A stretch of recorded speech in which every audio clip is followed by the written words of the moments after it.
This is the Relevant Podcast.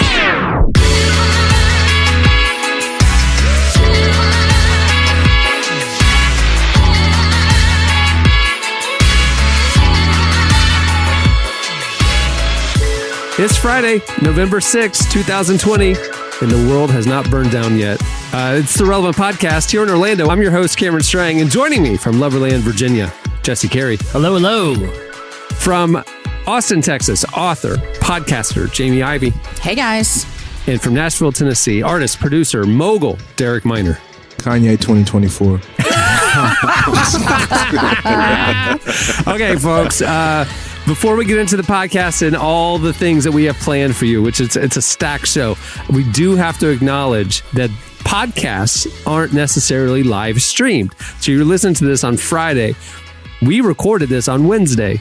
So a lot of information has been shared with you that we are not yet privy to. So because of that, we are not going to acknowledge the election results or anything. This show is evergreen. It's election free because we have no idea what the state of the world is on Friday. So there you go. I just had to get that disclaimer. Can I just say, as you know, I've often thought about, you know, you guys know me. Sometimes I like to think about big, weird ideas like, you know, the passage of time and relativity and things like that. You know, time isn't a weird idea, is it? Well, I mean, it's weird how essentially it's you know, how we view time as a construct. I mean, time can move at two different speeds based on where you are in the universe and how fast you're moving. That's pretty weird, you know? Like if you were... I think time is just measured by how much your body sags. Yeah, like 42 years of time. Well, you look like about 53 years of time. This is 36. This is a digression, but you know, if you were Black don't crack, baby. This is a digression, like Jesse just said. Time moves differently. Yeah, I mean, it's an interesting idea because I mean, this is a digression of the point I was going to make, but. That's what this show is. But like, you know, if you had two clocks that were both synced up together, right. And you had one here on Earth and you put one on a spaceship that was, moving at a certain speed, those two clocks would measure different times. The one that was moving at a certain speed through space, time actually moves slower than the one here on Earth. Like we know that's an observable, that's the theory of relativity, that there's a connection between space and time. That's not my point. My point is this. Yo, my man just took us to Inception. Me a long time ago. No, but think about like space movies, like when they like are traveling to other parts of the universe or planets that are light years away. Like they, you know, and even in the movies, the astronauts will go to sleep, right, and then they'll wake up. And years have passed, but it's like no different to them. Well, that's what it feels like right now. But not even hypersleep though. Like if you were to stay awake for a year and you were moving fast enough, and a year would have passed for you biologically and literally, even though 3 years would have passed on Earth. Like what was the Christopher Nolan movie where that happened where they got trapped on a planet for like 7 minutes? It's a plot point in Interstellar, but that's observably true. We know that time does that. So, but we know time is weird, which is essentially kind of where the idea of a time machine has come up. Like you could go back, or you could slow down the progression of time, whereas time is progressing. It's not that you could go back in time, but you could come back to Earth and way more time has passed, but you're the same age. Yeah, conceivably, you could, you know, quote unquote, time travel to the future. Time traveling to the past is there's no impossible. Sort of mathematical way to do that, but mathematically it's possible to travel. Back to the Future 2 was real. Back to the Future 3 was to my fantasy. understanding 2 was a documentary. That's that right. was No, but my whole point is this, but not to talk about relativity. Is to talk about how in I think it's Paul in the New Testament where he says like a day is like 1,000 years. I get that now because even though we're recording this on Wednesday, we might have well as recorded this 1,000 years in the past because that's how fast things move now. Like, remember the Democratic primaries when it was like Michael Bloomberg was, trying to get on stage, and it's like that feels like a decade ago. That was 2017. It wasn't even. It was a few months ago. That was like this summer. Like That's it is. crazy. Yes. You know what feels like forever ago? Tiger King. That was this year. Tiger King is the linchpin of 2020. It's like whenever you want to realize, like, go back to Tiger King, and then you can be like, it's kind of like our compass. Here. Like, it's like our buoy, Tiger King. I mean, that feels like it was the TGIF era of the mid 90s. It might as well have been. It might as well, like, Cameron, the NBA bubble. The NBA bubble seems like a distant memory at this point. Like, it just wrapped a couple weeks ago, but it's like, hey, remember when the NBA players went to that bubble? Like, just a day. I don't know what's going to transpire between now and Friday. Like, I don't. But what I do know with absolute certainty is that people will look back on Wednesday and be like, man, Wednesday feels like forever ago. And they're going to say that on Friday morning. And that's just how insane and fast the world has been moving right now. But I wanted to give the disclaimer, not only to just set up like, hey, we're not going to talk politics, but because we don't know what we're talking about.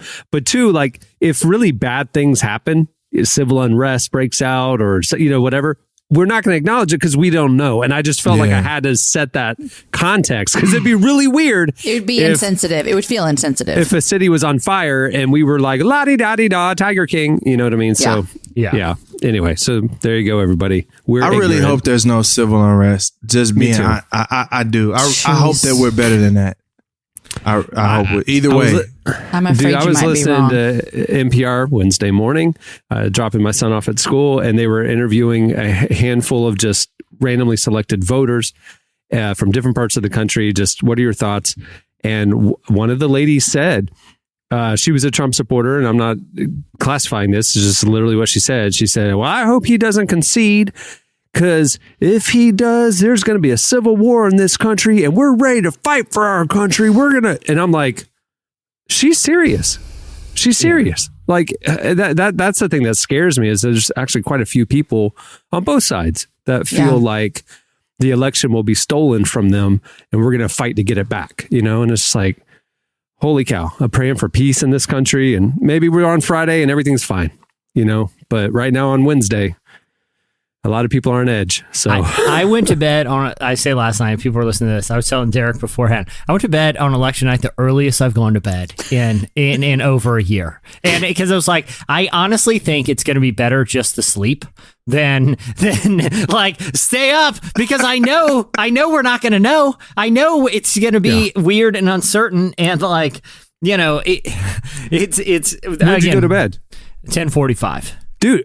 Last year, I stayed up till they announced at 2:12 in the morning, and I fully same thing. Had my plans. I was drinking Diet Coke. I had my caffeine going. I was ready, and at 10:30, I went to bed. Yeah. We were watching all the election stuff with our kids, like trying to be good parents. Like, okay, guys, here's how it works. We're going to watch. Here's the states. And then literally the kids were getting bored. And finally we're like, who wants to watch Friday Night Lights? And so we watched an episode of Friday Night Lights that we're binging instead of finishing the election, which great idea. It was more fun. Great idea. It was because me and my wife were watching it and my wife just looks at me and says, this is boring. That's right. That's right. I was like, yeah, you kind of right. Then we made granola. The good news is that the networks are being a lot more cautious. Yeah. Because of everything. And other years they might have like advanced their calls a little quicker for ratings. And last night though, it was just like, we don't know. I will say we'll know on Thursday. We're like, well, then why am I watching? Props to the CNN guy. I was kind of flipping before I went to bed. I was kind of flipping back and forth between different coverages, from different networks.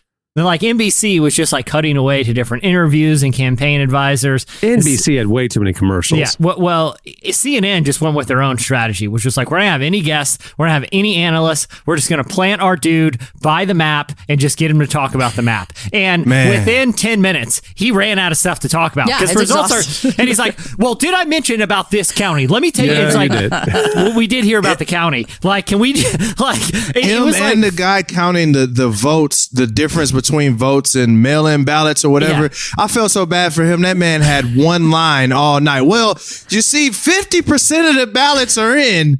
10% are absentee. We expect them to be 54. We got it. It's like, dog, okay, bro, we got it, man. It was like watching a slow baseball game, and you can tell the color man just like baseball. Where the color man in baseball, the color man can just call down to the director and be like, "Hey, find a cute kid eating a hot dog and zoom in on that kid. We'll talk about him for a few." And it's like literally in the middle of a playoff baseball game. They're like, "Oh, look at this guy. He's got a chili dog there. Didn't know they got chili dogs back. Socially distanced chili dog like this baseball kid." Is so boring. They have to cut away to the crowd and talk about the crowd. Or it's like, hey, let's just zoom around and see if we can get some kids doing Fortnite dances. Like literally, they should have just had that last night. Like, hey, it's going to be a while before Wisconsin finally phones them in.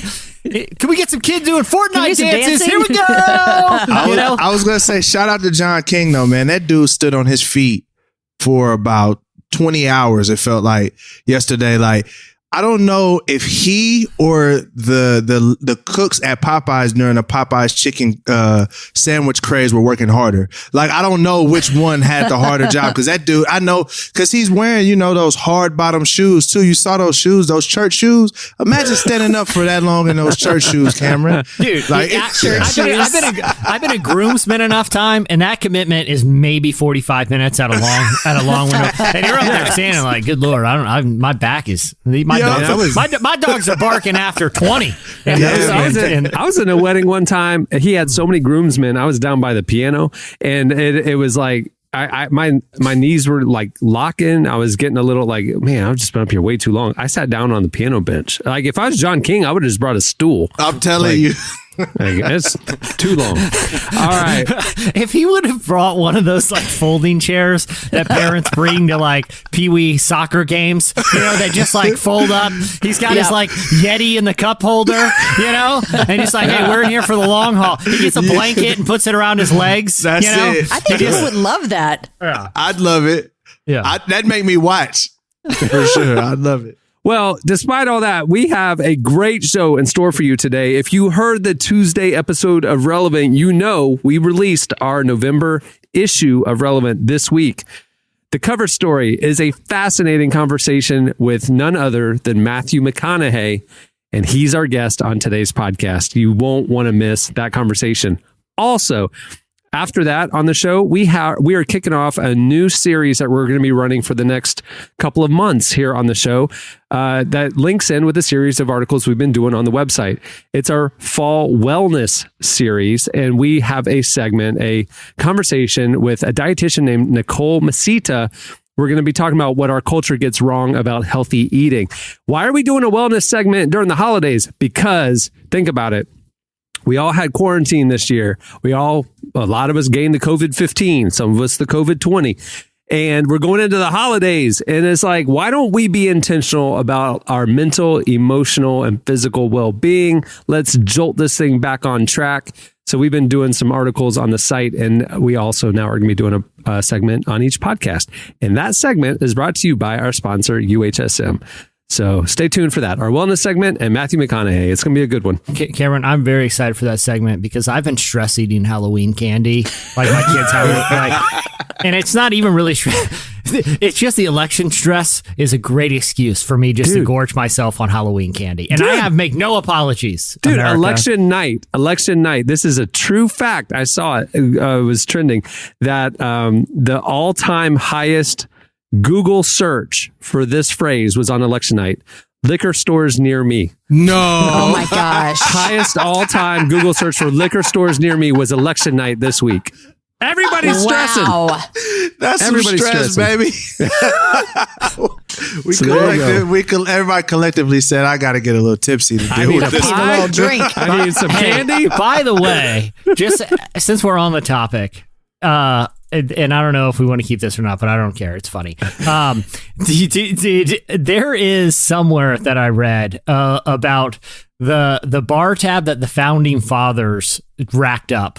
The 2 days before they did finish the Constitution, it is like George Washington threw down like LeBron after the championship. Like he was ordering. This is while they're working on the Constitution. Yeah, because they just were buttoning it up, and we're like, all right, we're going out tonight, guys. And literally, I'm going to read the bar tab later in this because it was the equivalent of like Patron bottle service for like colonial dudes. They went raging, and I feel like it's just an American tradition. When politics get stressful, that's what for some reason it happens in this country, you know? Yeah, there you go.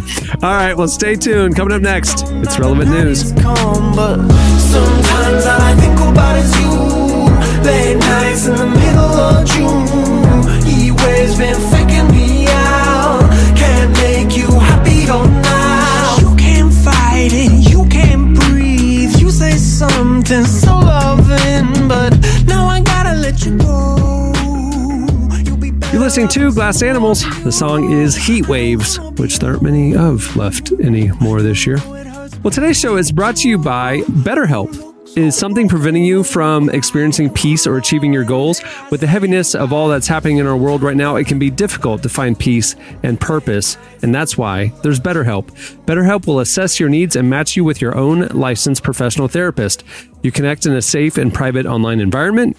You can start communicating in under 24 hours, and you'll get timely and thoughtful responses. Plus, you can schedule weekly video or phone sessions, and you can message your counselor anytime. To top it all off, it's more affordable than traditional offline counseling, and financial aid is available. We want you to start living a happier life today. As a Relevant podcast listener, you'll get 10% off your first month by visiting betterhelp.com/relevant. Join over 1 million people taking charge of their mental health. Again, that's BetterHelp, HELP.com/relevant. Okay, it is time for Relevant News. Relevant News. Please welcome to the show our senior editor, Tyler Huckabee. Hey, man. Hey, everybody. All right, so tell us what's happening at the intersection of faith and culture this week that has nothing to do with politics. Yeah. Good luck. Well, the listeners right now know more about what's happening at the intersection of faith and culture on Friday than I do right now. But but I'll stick to what we know today, what we can really get into. And I did say that it was slim pickings. 95% of our coverage this week was it's timely. Going to be an interesting one. Yeah, it's going to be an interesting. This is going to be sort of a novelty relevant news. So this is going to be something for like your bar trivia nights. So there's going to be a lot of. It's just going to be some fun facts. The founding fathers had a lot of those. Yeah, exactly.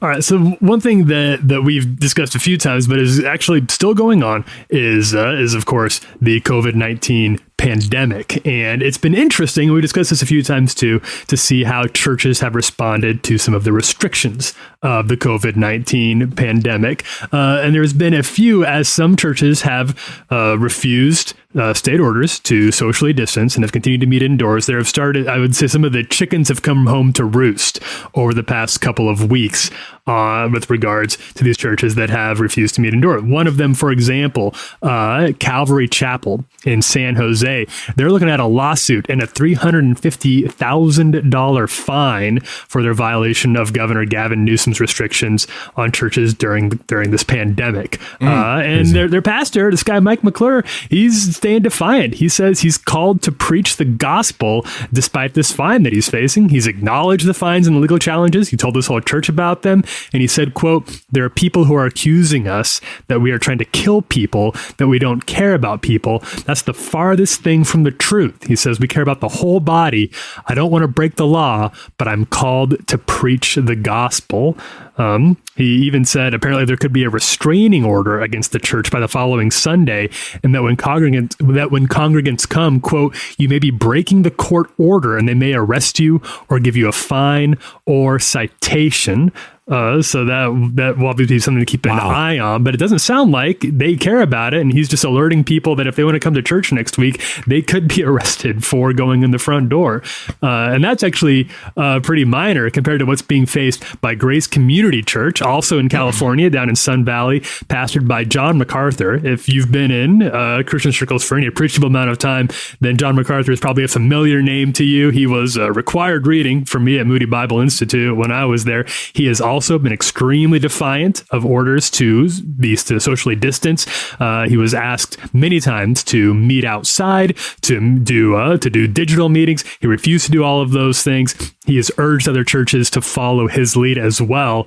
And now his church has been struck with a coronavirus outbreak, with the Los Angeles County Department of Public Health reporting 3 confirmed cases, and 3 confirmed cases from one place is the criteria for an outbreak out there in California. Now, public health officials have not yet provided any further information about whether the cases were transmitted during Sunday services, or if those infected were on church staff or among the members, or 7,000 people who go to church there. But LA County does require places of worship to report when at least 3 cases are confirmed within a 2-week span, so health officials can attempt to stem the tide before it gets out of control.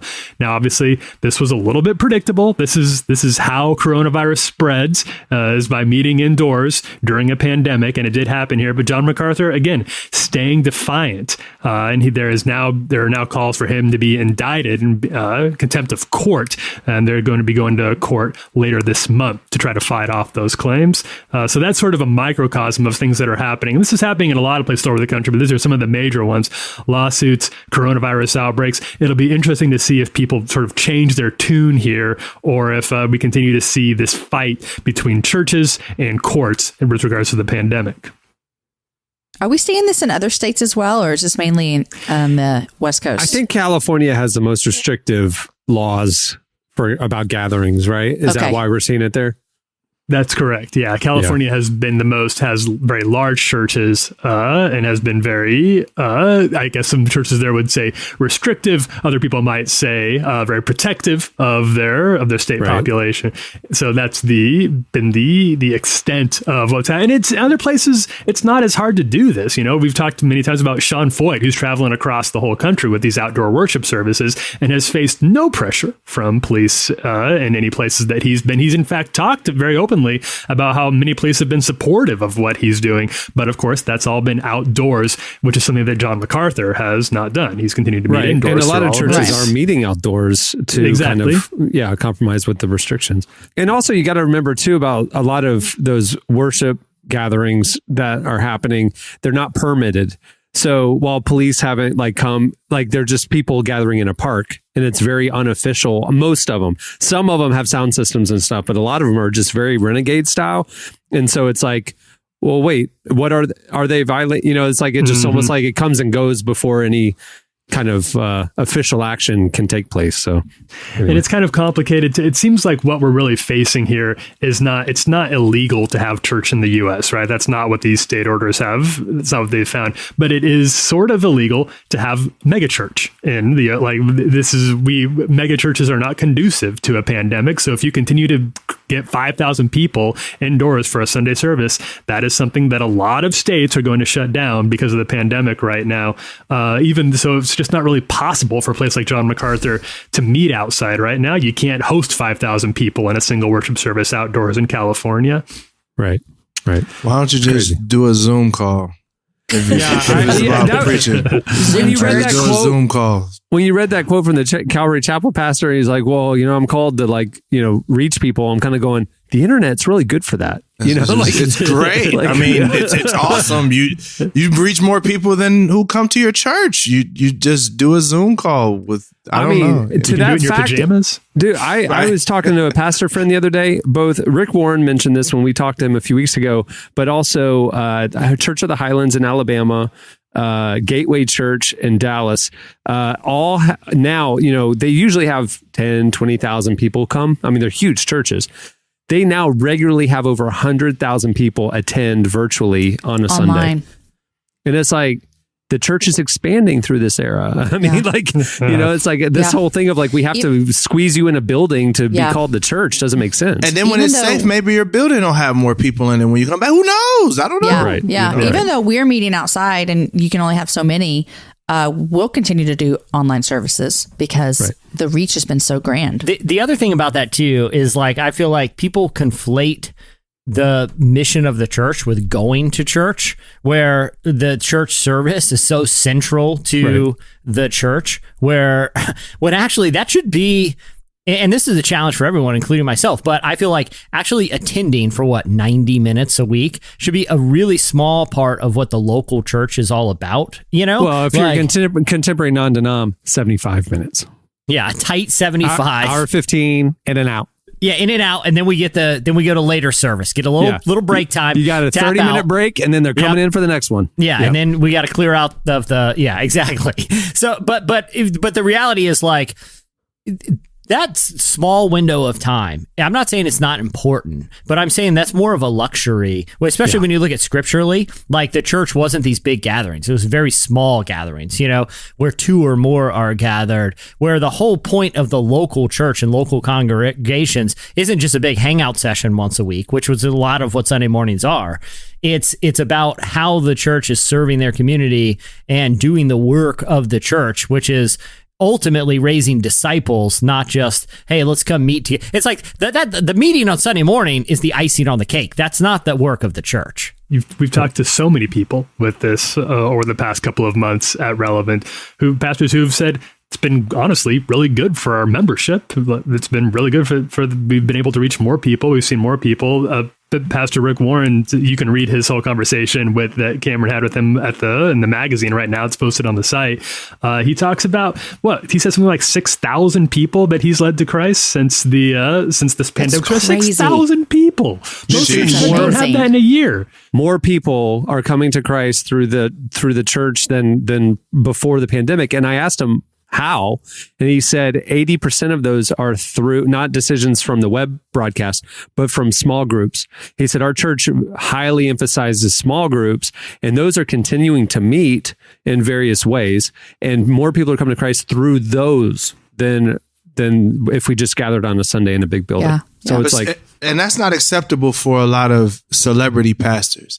The idea that they weren't the ones that were in the center of it, you know, that you're leaving it to these small congregations or whatever. So I don't know, like, to me, the idea of going to jail because you just bucked pandemic restrictions when there's so many other ways to preach, that just seems just stupid. Like, I don't really know other way to say it. Is like, that's not a necessary thing for you to physically be at your building to preach, if preaching is what you feel like, you know, you have to do. Like, there's so many ways to get that message out. Well, and too, I mean, something, again, we're not holding him up on a pedestal, but something Rick said was a reason why the COVID is affecting so many churches negatively, like they're scrambling, they don't know what to do, is because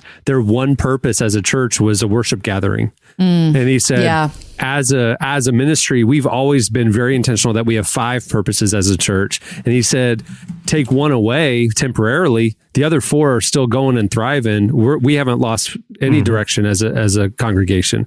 And so he's not in a rush to regather, because the other 4 purposes and ministries of the church are continuing even during the quarantine.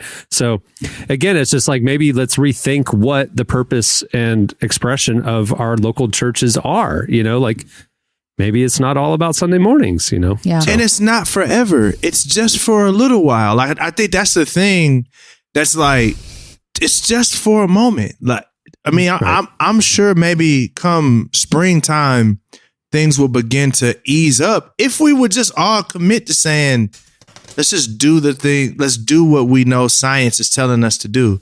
And then you can get back to having your mega churches, you know. Except a pushback from people would be, well, it's a slippery slope. Mm-hmm. I mean, what's the slippery slope? Well, now they tell us we can't have church. China. The next is we can't even say the name of God. They're going to come take all our Bibles. Like, that's that's where the brain would go for people who were saying that. Would be like, this is just the beginning. Next thing you know, when if you think about it, you're like, well, it's just for a season because we have a global pandemic. Referencing back to what Rick said, it's like, we're not being singled out. movie theaters aren't gathering in our state. Yes. Football stadiums are empty in our state. It's just all large gatherings. It's not churches. It's all large gatherings in California. So true. And you know, that's the thing that we have to remember. Yeah, I was gonna say, like, if that's the case, then is Chili's gonna not do in-room dining for the rest of their life? What do you? First, you take away the guacamole, and then it's like, come on, guys, like next is the baby back ribs, right? Relax. Like it's gonna, you're gonna get back. First off, I think the thing that we don't realize is this is not beneficial for anyone. This lockdown, like no one's in lockdown being excited about this. So I don't think anyone wants a church to not be able to meet and everybody be locked down in their homes forever.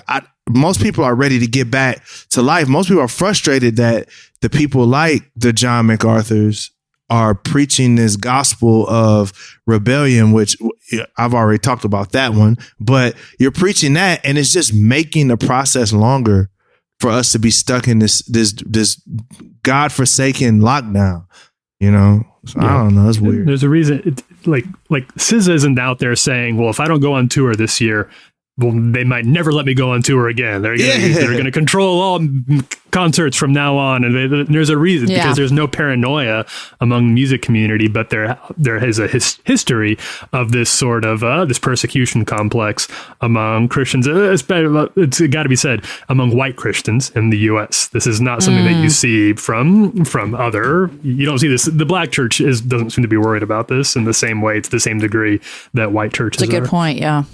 Yeah. All right. What else you got? Okay. Well, this is sort of from the archives, but it'll be. I'm glad, Derek. I'm glad you're here for this. Oh gosh. I've got a music question for you. Is it Kanye? This isn't Kanye West. I got a word for us from a guy by the name of Christian Berdahl.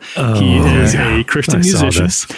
He runs a ministry out in California. Say this is from like the 80s though. It's not. It's from it's the not 80s? the 80s. It's not the 80s, but it's not Daisy Fresh. This has been around for a while. I saw the clip. You're saying that's not the 80s, early 90s. I believe this is thousands. I believe we're in the new millennium. I looked it up, and I believe it, and I believe what it said was 2005. So it's a little old. Okay. It's a little old. I'll let y'all go. It's not new, but it's. Oh God, I don't even want to know what this is. You don't want to know. All right, come on, kid. All right, lay it on me. He's going to tell you that. He's going to show you biblically that you're going to hell, Derek Miner. So just stay tuned. Well, Wait, this is an intervention. Yeah, this is an intervention. This is what I think it is. Okay, please play the clip. Here we go. Let me give you just a little bit of background here before we get into the clip. Clark has the clip ready. Christian Berdahl runs this. He runs a ministry in California. Lots of weird California news today. It's this place called Shepherd's Call. And among the many things that he sells on his website is a 12-hour lecture series called The Distraction Dilemma that explains how modern Christian music has been corrupted by one of the devil's schemes. And that scheme is syncopation. Now, I'm sure as faithful Christians here, we're already well aware of the dangers of syncopation in our music. Syncopation. Am I supposed to know what that means? Syncopation? Okay. All right. Syncopate. I'm glad you asked, Jamie. Now, you can go to the website and you can hear him break down what syncopation means. He doesn't do a good job at it. He doesn't do a good job. It's going to the offbeat, right? So when the emphasis is on the offbeat in your music, so instead of his analogy, instead of Jesus loves me, he throws a little, he remixes it, he chops and screws it, and it's Jesus loves me this side. It's going to the offbeat, and that it's on the and. So 1 and 2 and 3 and 4. Syncopation lives on the and.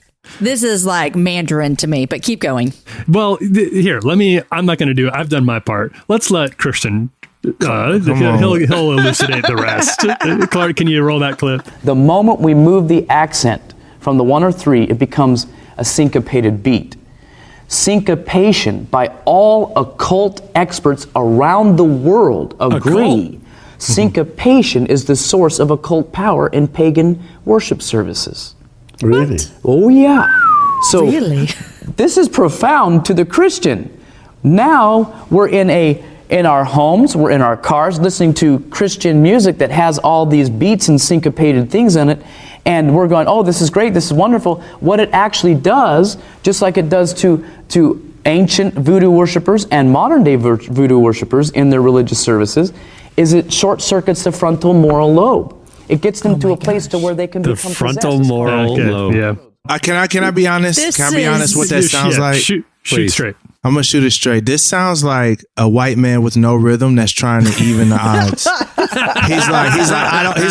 He's like, listen, man, I just cannot get that clap down.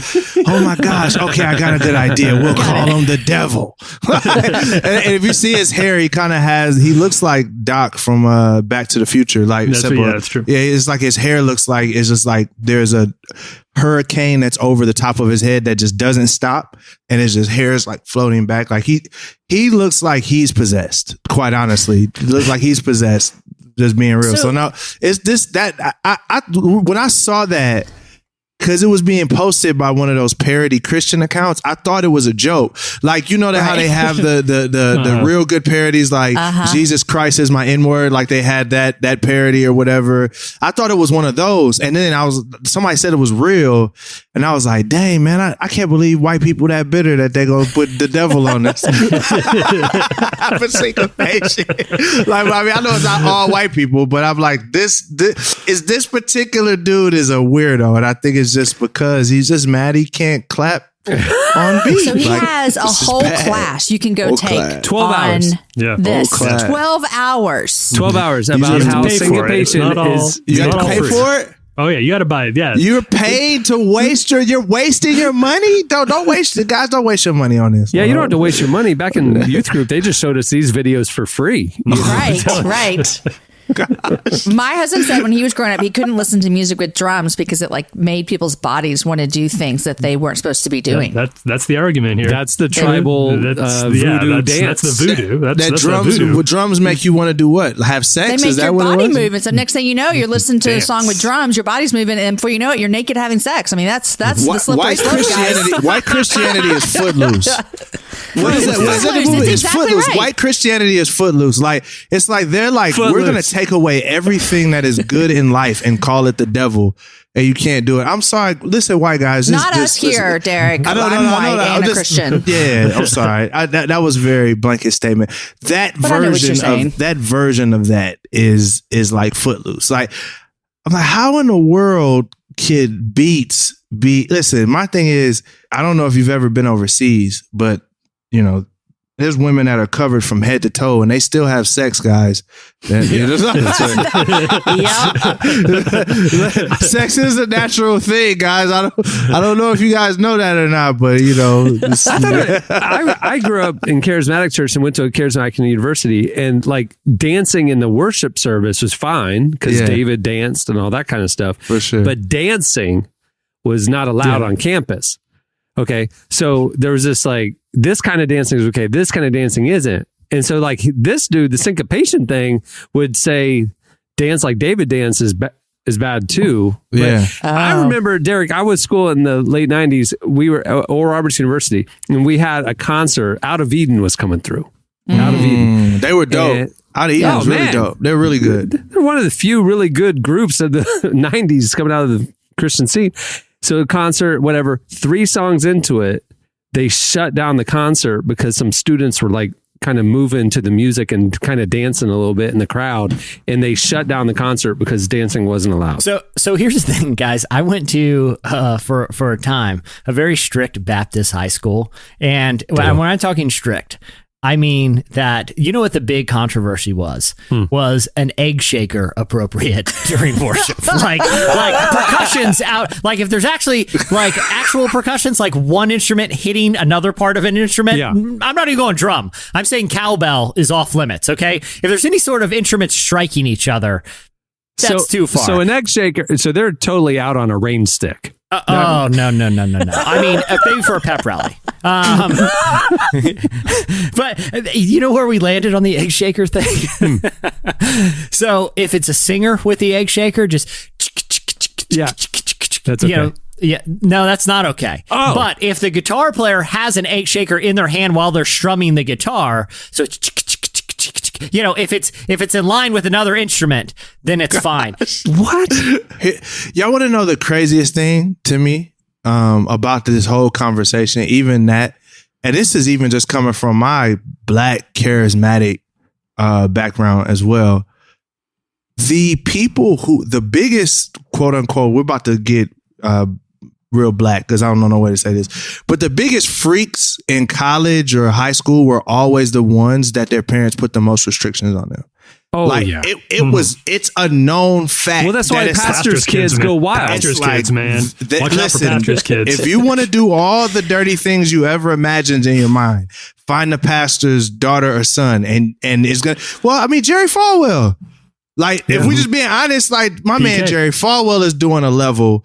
He's doing a level of sexuality. He's doing push-ups with cheerleaders, you know. You feel me? On his with his, you know what I mean? So I'm like, this to me, I'm like, no, I don't think the issue is the music, because I mean, I don't picture.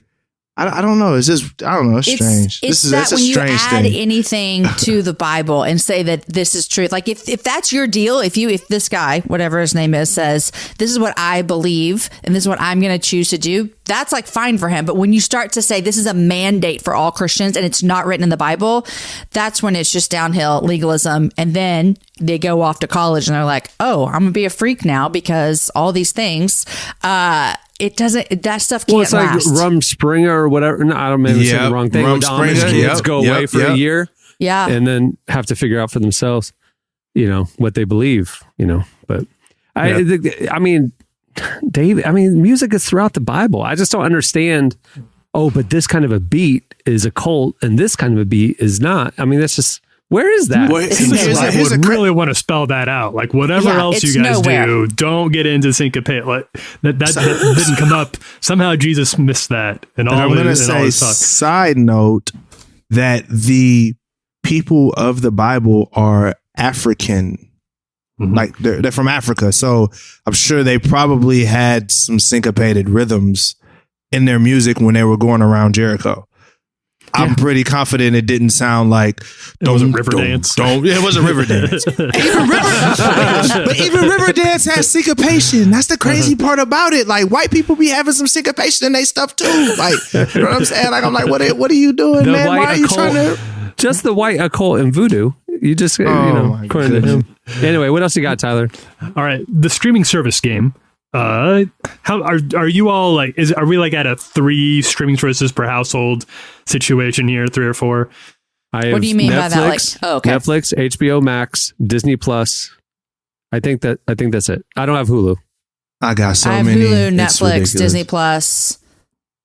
But then I also stream everything else like ESPN, ABC. Yeah, we don't have cable. I have all those, but I have them because I have cable, so I'll get my ESPN we don't have included cable. and all that kind of stuff. Oh, Disney really? Plus, so you pay separate? Disney Plus, YouTube TV. Yeah, crazy. Do you have YouTube TV? Yeah, it's great. So that's how you get your quote unquote cable. It's great. Live. Okay, I love it. It's great. It's kind of like Hulu Plus, where you can also get cable. So I haven't seen Hulu Plus, but I just know that I get all my local stations, and my cable bill is a lot cheaper. Is it really? It's a lot lower. Bro, is night and day. I'm not paying for a phone. For me, when I added up like Hulu Plus, the live package plus all the others, it was just like what I'm paying now. So I was so I just kept what I got for now. So anyway, well, why? Yeah.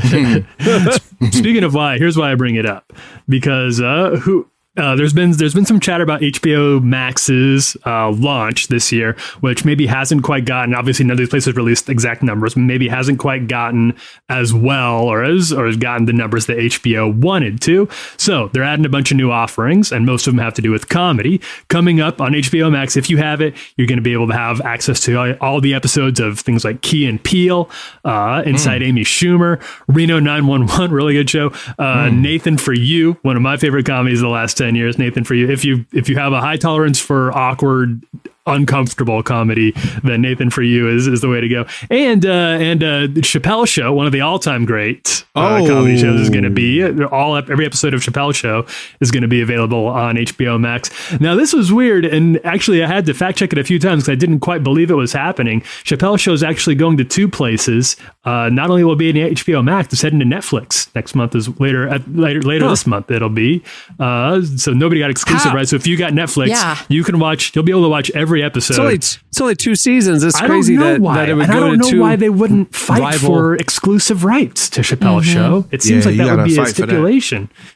You know what? It might be partially because of Chappelle's pre-existing deal with Netflix for all the originals.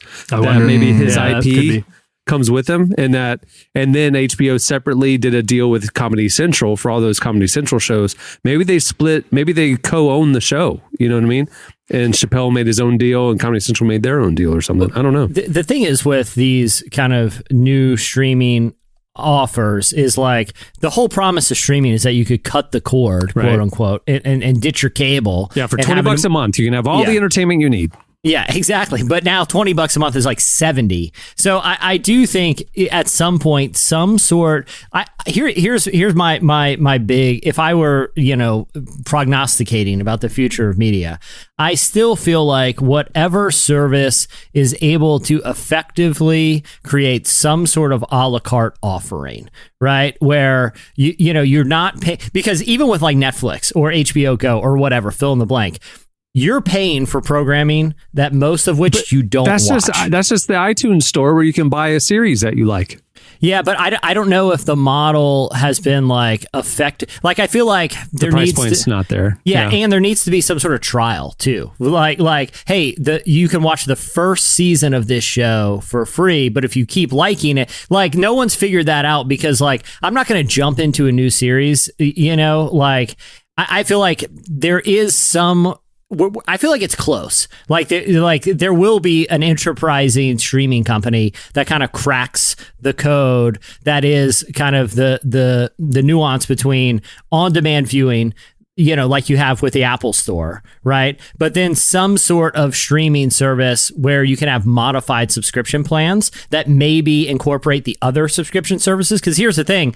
Otherwise, it's last man standing, right? There will be one streaming service at the top and a lot of ones that are just second tier. Like I disagree because the one that was at the top was Netflix because they got deals from all the content creators. And then in time, the content creators are going, wait, they're making more money than we are from our own content. We're going to make our own service. And they're pulling it all back. And now Netflix is going to be left with their own content and not all the other stuff. So what you're seeing is the opposite of what you're talking about. You're seeing like Peacock and HBO and Netflix and whatever all being competitors. And if it's almost like you have to pick like one brand and that's it. And then you're going to miss out on 7/8 of the content that's out there. And that's why I feel like from a sustainability like business model, I don't know if it's sustainable because I think it's going to get so there's going to be so more platforms are coming on and not many are dropping off at this point. Like Quibi dropped off, but never really had like a stronghold. But at some point, it's going to hit like a point where there's the business model I feel like is going to break down because like even for me who loves watching The Office and I love watching Parks and Rec on Netflix, but I haven't gone and got Peacock yet because I can't watch it. I think on paper that makes sense, but I think actual consumer habits, it's like, dude, I don't want another freaking app I have to go figure out. I do feel like there's some sort of like a la carte option that somebody will figure out that I do feel like will come into play because I just don't know how sustainable this is. Guys, I got a question. When do we get to the point to where someone is going to wrap up all of these streaming services into one package and then call it cable? Like when you think about it, it's like everything's so fragmented and it's like, you're paying $9.99 here, $13.99 here. And it's like somebody's going to come together. I think Comcast is literally just waiting until everybody is just frustrated and say, hey, we just bought all this together and you can have it for the low price of $79.99 plus a landline. You know that kid who grows up super Christian and then deconstructs everything and then goes through the reconstruction process and they have a bunch of new words for it, but you're like, that's entertainment. You're the exact same. This is just Christian. This is it's all the same. Yeah, you ended right up where you started. Yeah, think about it. Yeah, we're all millennials are cord cutting. They're disrupting the entertainment industry. And it's like millennials are still going to be paying $80 a month for their entertainment that they watch on their television. Like, that's what they're doing. Just irresponsibly, because some of the stuff is like, dang it, I keep forgetting to cancel that. They just ping you for $9.99 every month. Did you see Netflix just raise their prices again this week? Yeah. Netflix realized everybody's at home, COVID, they're watching way more. And guess what? Right then, we're going to swoop in and raise our prices. And no one's going to say anything. And nobody's going to say anything because you have to keep watching it. And then that gives cover, almost like the airlines do this. One airline raises their prices, they all follow suit. So now all of a sudden Disney Plus will probably bump up a little bit. And now, Hulu will bump up a little bit. And that's what's happening. But you know what I saw this week as well? November 1st happened when all these shows went over to HBO Max. November 1st, somebody also said, it's the countdown. Only 2 more months of The Office on Netflix. And then where does it go? Where do you have to buy it? Peacock. Eventually it'll be going over to Peacock. Peacock. Which is NBC's new streaming service. NBC's new thing. And they're going to have The Office. They're going to have Parks and Rec and Community. That's a pretty strong. And 30 Rock's. That's a quadrilateral 30 Rock from there. Netflix too. Oh wow. Yeah, they're going to have. It's already there. You can already watch it there, but they're going to have it exclusively come 2021. And Netflix is obviously shaken on that one because The Office continues to be Netflix's most streamed show by a pretty healthy percentage. We haven't seen numbers on it in a year or so now, but none of their original content has come close to touching The Office in terms of streams. The second Ivy kid in the house is binging The Office right now. One of my kids already did it. Now another one's binging it. So and they're loving it, aren't they? They're loving it.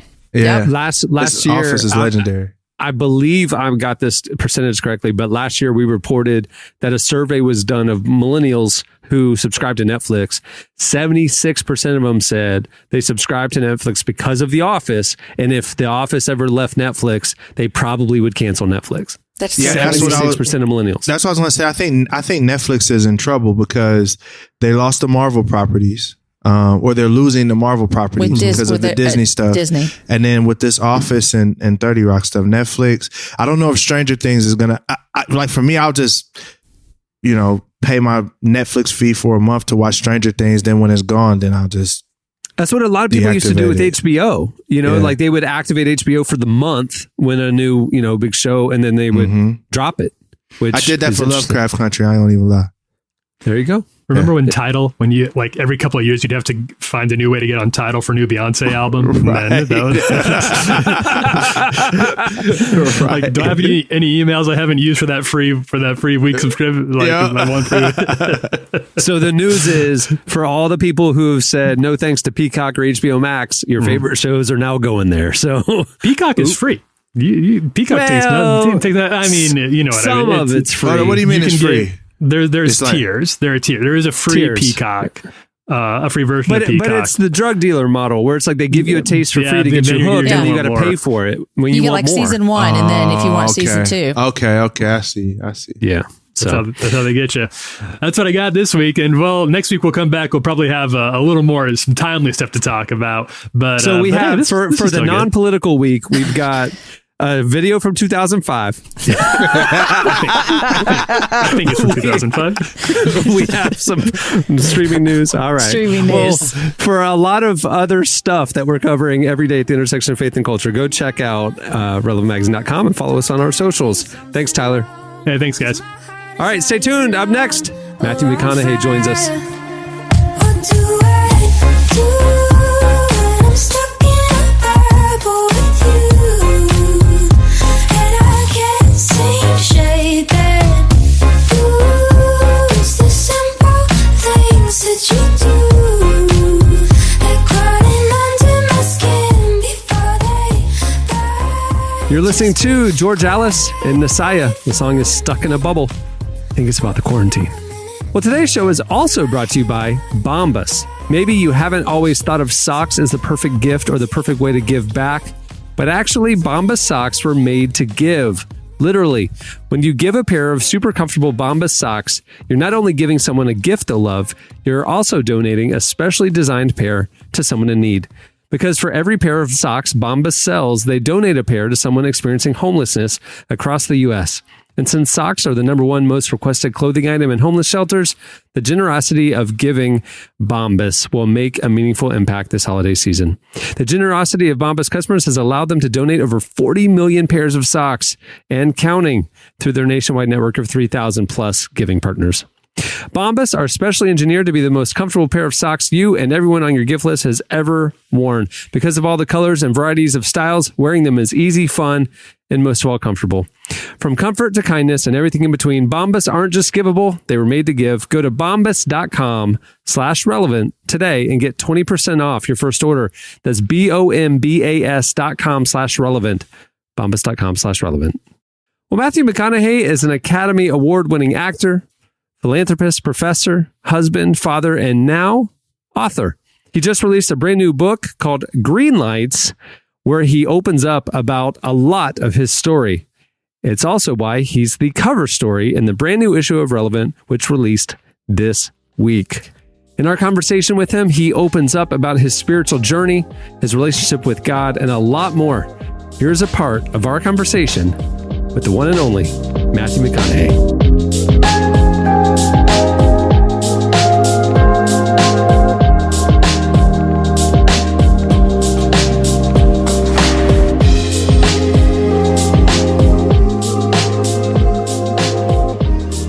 All right, Matthew, you've lived with the stories you wrote in your book for a long time now. In writing them down, did you discover anything new about them, about how they affected your life? There was a lot of that, and that's really where the title Green Lights came from. I noticed a central theme. Look, when I went away with the diaries, the first thing I said, well, let's open them all up and see if things fall into a category so we can have some sort of semblance and start off with some structure.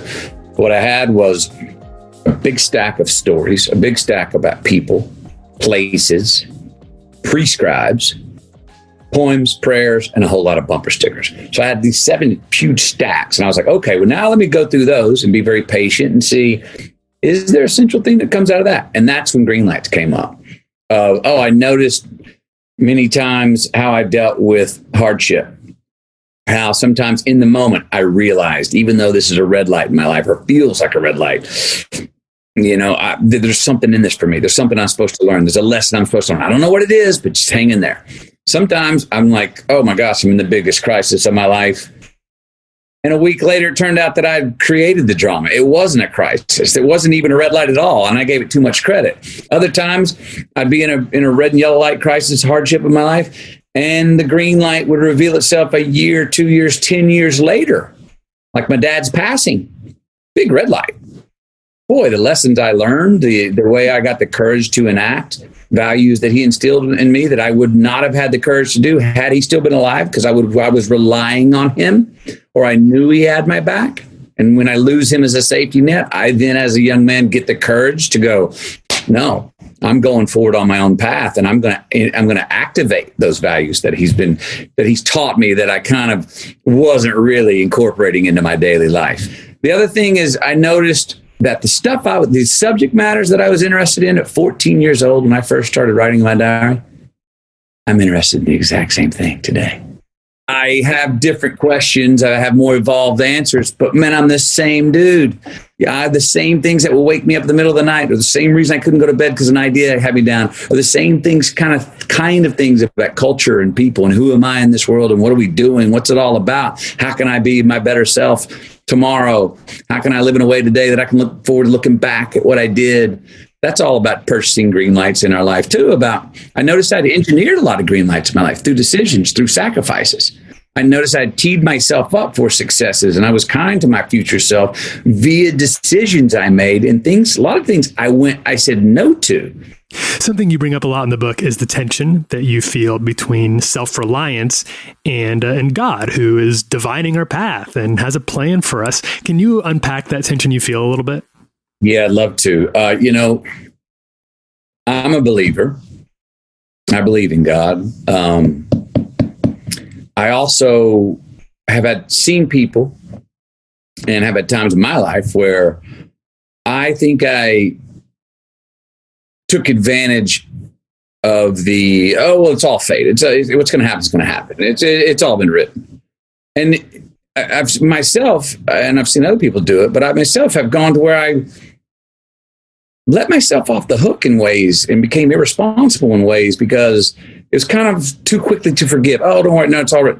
I had a time where I had a couple of very agnostic years, and they weren't as much about disbelieving. They were more about, hey, quit chalking things up to fate, Matthew. You have your hands on the wheel. You're responsible for your decisions. That's why you got free will. You make the choice for yourself. Your hands are on the wheel. I did find this out that when I've been in the places where, I call it the Google eye, God's eye in the sky, and I look at Earth and I look at our little dot we are on the planet, and the world's turning, and we're that little individual on the planet, and you go, oh my gosh, I'm like nothing. None of what I do matters. That place of humility is actually where I realized, oh, it all matters. There's a great empowerment that comes with that. And now I've struggled with the definition of humility and vulnerability all my life. The best one I've heard was from a man named Jordan Peterson. Humility is owning that you have more to learn. I learned this at a monastery in some readings of Thomas Merton about, what, if you're trying, you're really trying. I do believe God loves a trier. He's like, hey man, just at least you're putting in the effort to try and take some self-ownership for yourself, to be self-reliant, to understand the value and the reality of self-determination amongst this world that I've got that God has the strings to. So basically, seek and ye shall find, right? That there's sort of a reward just for seeking, a spiritual reward just for seeking. I believe so. And I mean, look, whenever, it's like I talk about when people try to dislocate science and God. Science to me has always been the practical pursuit of God. It's not going to ever prove God. That doesn't mean you quit doing science. There's the seeking. In my life, times that I've felt the most found, I've learned to take advantage of that clarity and really trust in it and try and evolve as a spiritual being in that. But I've also learned that there's no ta-da moments that are everlasting in this life where you go, I got it. You know what I mean? I've got a direct line. It's clear. Those paths, even when our garden is so full of the most beautiful flowers and everything that, that springs eternal, we have to tend our weeds. We have to water that garden. It takes work. It takes breaking the sweat. It takes falling down. One of the favorite pictures in my mind that I've always seen, I've never seen the picture, I've just heard it said, but it has a very clear picture in my mind. And it's, the pastor had said it one day in church, and it was the individual in his small house imploding, just going through all the hardships, the shaking the devils off his back and the monkeys, and he was just frustrated. He couldn't go, and life was getting dark. And just outside his door, the one door to his one room that he's in, stands Jesus. The door, though, only has one doorknob, and it's on the inside. And I love that image of that. Now he's there, but self-determination, we have to open the door. We have to grab the doorknob. It's up to us to grab the doorknob and open the door. What does that look like? Grabbing the doorknob. What does that mean practically? For me, it used to be, as I said earlier, when I went to write the book, I thought I'd be so embarrassed about things, or I feel so much shame about things, or be so down. And I'm the last person to forgive myself. And I'm harder on myself.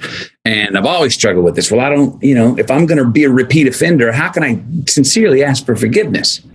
If I know that, daggone it, if I'm really tempted, I'm going to do that again in a month next year. And so I do believe that in forgiveness, if the individual is actually earnestly seeking retribution with God, with each other in relationships. If someone's going, well, give me another chance. I mean, we can look at it in politics all over the place. If you're going, well, give me another chance. You go, well, are you going to work for it? You go, no, but give me another chance. Well, hang on a second. Who's fooling who? But the doorknob for me is always been like, now it's become a little more of an understanding. And I hope I'm correct and true about this. It feels true to me, is that God's not looking for us to come there perfectly, not looking for us to come there all cleaned up and, hey, I'm on it. He wants to open the door when we're groveling, and he's not going to judge us on that and go, yep. He's going to go, hey, man, thanks. I'll come with you through this. I'll go with you through this. I've seen it all. Matthew, can I ask, what does prayer look like for you? Prayer is inventory for me. It's why I love the schedule of church, meaning Sunday. It's time. It's been 7 days. I go to church once a week. It's been 7 days. It's time. I need it. So Sunday I go and I pray and I do inventory. I try to let memory catch up, take a deep breath, understand myself as being number 2 in God's house, and go back to my week. Remember what I can. Usually coming off a very busy week, it's sometimes hard to get see the lineage of the week that we led to being at that point. Things overlap. You forget certain things. And I'll do this nightly, try to look back at my day as well. But mainly on Sunday is where I really sit down and try to go over the week. I try to picture every one of my life. And until I can catch them in a snapshot in my mind when they are their most true selves. Not everyone Olin Mills going happy. No, like some are very solemn faces, but that's a friend of mine or a loved one or a family member that they are really being their true selves at that moment. And sometimes it's a picture of them 20 years ago. Sometimes it's a picture of them this morning, a child or something. And I'll try to go through my Rolodex mind and see everyone as their most true self, and then end up trying to see myself as my most true self. Now, that can be sometimes my hardest picture to grab in my mind and in my prayers, and I have to get one. I go, no, you had a little attitude. No, you were trying to act like you were happy, or no, you were posing. No, keep going through the Rolodex until I catch myself in a picture of myself and go, there you are. There you are. I want to ask you a tough question here because I'm curious. You talk a lot about the legacy that you want to leave behind. What do you think is going to happen to us after we die? Well, one, which is a fact, I don't know. Okay, sorry, I didn't mean to sound arrogant in saying that. I just want to state the obvious that that's one of those things old science has not figured out yet. If it is the practical pursuit of God, I do believe that it's not over. I still, maintain a relationship with certain people in my life that are no longer physically here. And sometimes I have to manufacture that relationship and try to make myself believe in it. But so many other times I wasn't trying at all. And I found some answers. And as you all know, as we said earlier, you find the answers. It's not a ta-da moment. It opens up twice as many questions as you had before.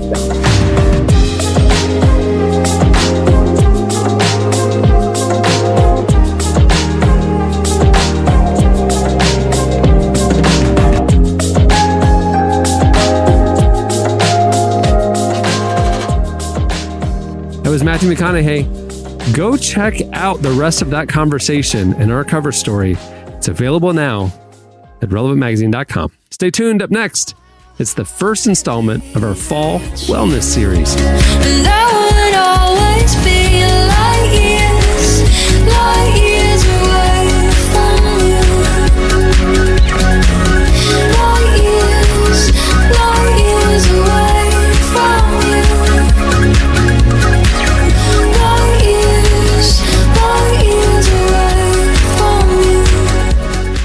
You're listening to Dizzy. The song is Light Years, because if you go really fast, like light years, you'll probably get dizzy for the G-forces.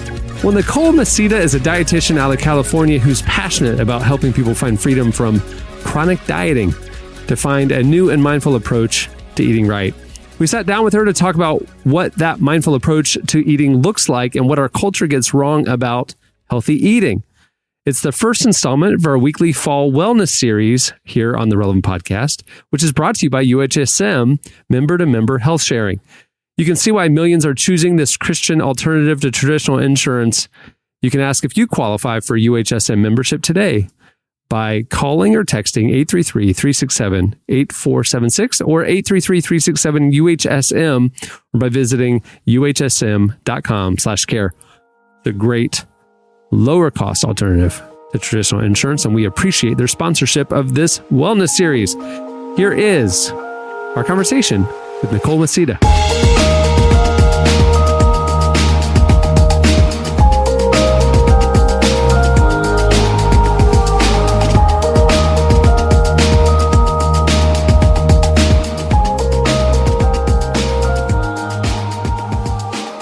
Okay, so tell me a little about yourself. What is it that you do? I'm a registered dietitian in the San Francisco Bay Area, and I work in private practice, and I actually mostly work with people with eating disorders and disordered eating.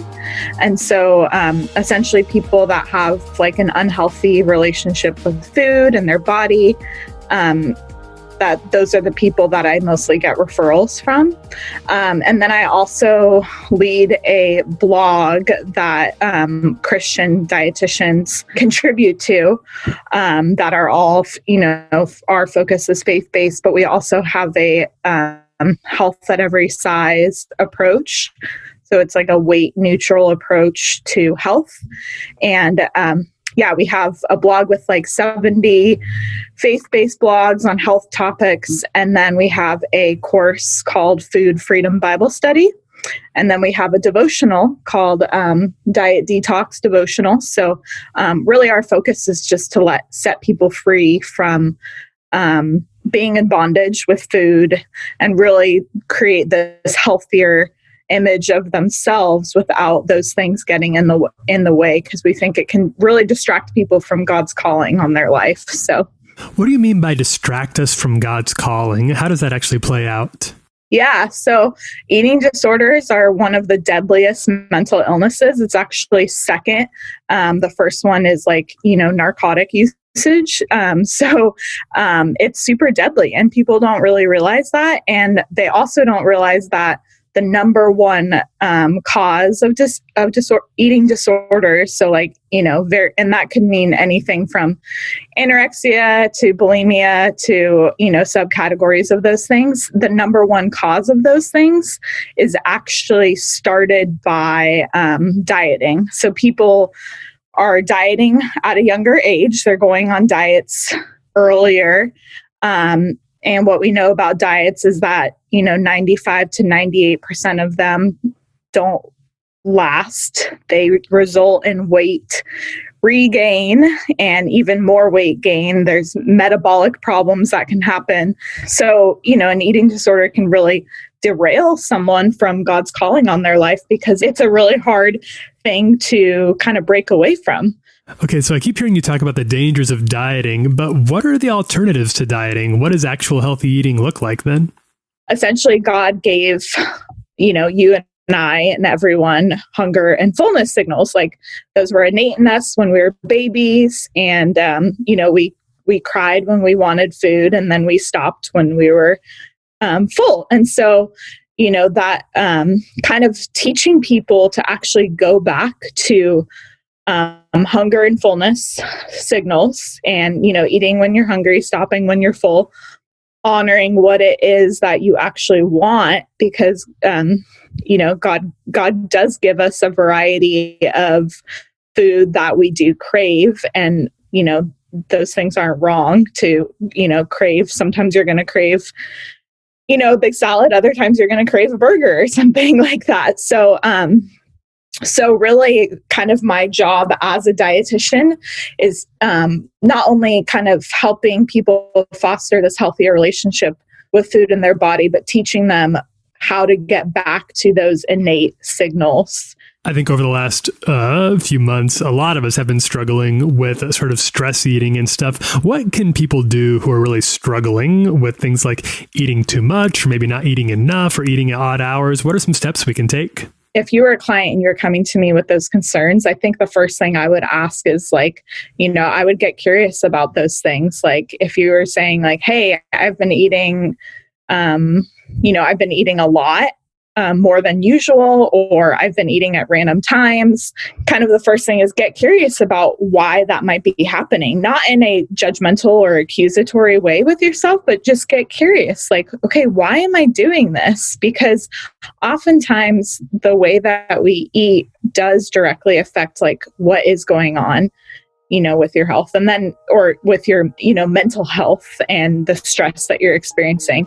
Once you kind of get curious about those things, and then really just go to the Lord and ask okay, why am I doing this? What void am I trying to fill by doing this? And do I need to be doing something different as a result of it?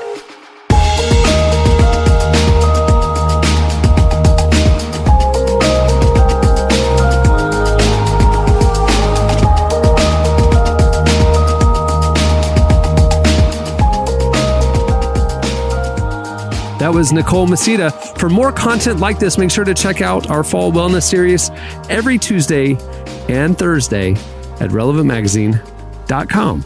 Really good stuff. Well, thank you to Matthew McConaughey for joining us.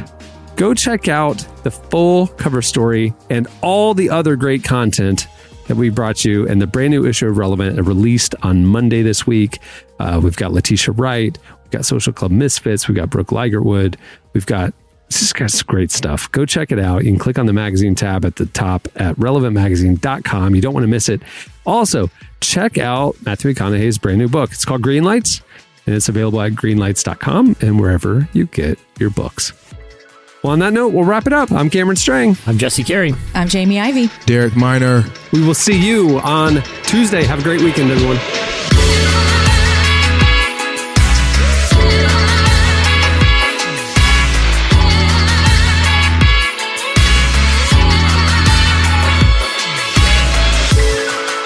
Thanks for listening to the Relevant Podcast. Check out our features, interviews, and news updates every day at relevantmagazine.com. And make sure to follow Relevant on Facebook, Twitter, and Instagram for the latest. For more great podcasts, browse the shows on the Relevant Podcast Network, which you can find at our site. And while you're there, don't miss the all-new era of Relevant Magazine. A new issue releases every other month at relevantmagazine.com.